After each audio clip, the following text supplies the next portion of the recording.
दिल्ली का दिल दहल उठा। लाल किला मेट्रो स्टेशन की पार्किंग के पास हुए इस बम धमाके ने देश की राजधानी में आतंक के नए रूप की परतें खोल दी हैं।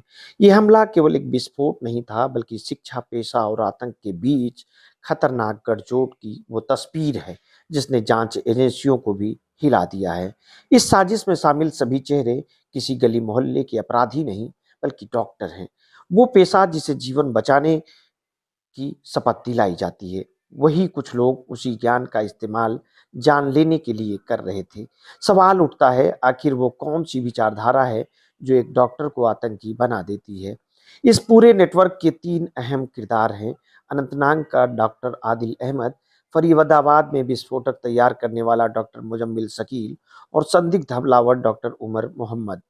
तीनों की कहानी आतंक की नई प्रयोगशाला की कहानी है, जहां स्टेथोस्कोप की जगह टाइमर बम रखा दिया गया और लैब में अब बारूद तैयार होता है।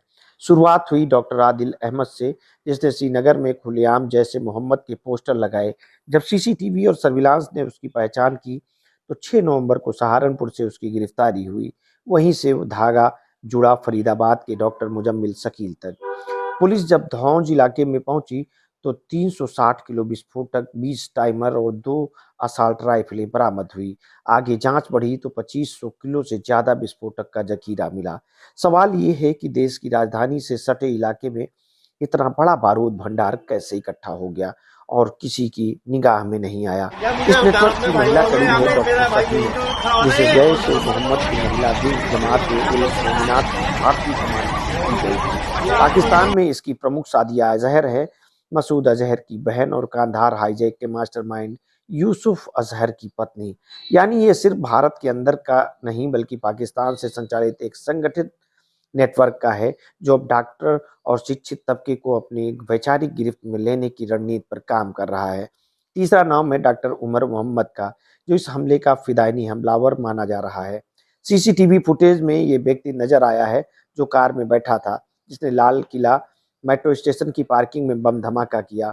शाम 6:52 पर धमाका हुआ तो दिल्ली की दीवारें कांप उठी। 9 लोगों से 10 लोगों के मारे जाने की खबर है, दर्जनों घायल हुए हैं और देश भर में सवाल होगा, कैसे इस मेडिकल कॉलेज का शिक्षक आतंक के रास्ते पर चलता हुआ कार के सिलसिले की जांच को और उलझा दिया। मालिक मोहम्मद सैनी ने बताया कि कार 1.5 साल पहले ओखला में बेची थी, जो कई हाथों से गुजरती हुई और आखिरकार उमर मोहम्मद पर पहुंची। हर व्यक्ति के साथ ये गाड़ी गया